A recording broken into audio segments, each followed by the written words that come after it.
लोकांना वाटतं मी आता सक्सेस मिळवली, but honestly I was successful long before the money came. तुम्हाला काय वाटतं? सक्सेस म्हणजे फक्त मनी, फक्त बँक बॅलन्स? ना, सक्सेस म्हणजे तुमचा माइंडसेट, तुमचे ॲक्शन्स, तुमची कन्सिस्टन्सी आणि तुमचं एकदम शांत असलेलं mind.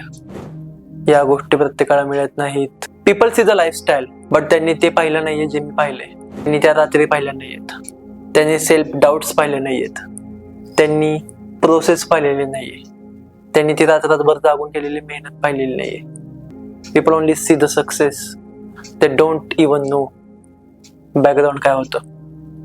Now I don't chase dreams, I create them. मी आधी मिलियनेअर होतो ड्रीम्समध्ये, म्हणून आता बिलियनर आहे ॲक्च्युअली रियालिटीमध्ये. And people say this is luck. नाही भावा, हे लक नाहीये, हे ड्रीम आहे जे मी स्वतः डिझाईन केलंय आणि ते मी आता जगतोय. तू पण जगशील आणि तुझी इच्छा आहे तुझ्या त्या मित्रांना पण अशी लाईफ जगावी ज्यामध्ये तू पूर्ण सक्सेसफुल झालेला आहे, तुला ती प्रत्येक गोष्ट मिळाली आहे. तर टॅग कर त्याला आणि अशाच खूप साऱ्या व्हिडिओसाठी, माइंड चेंजिंग गेमसाठी मला फॉलो कर.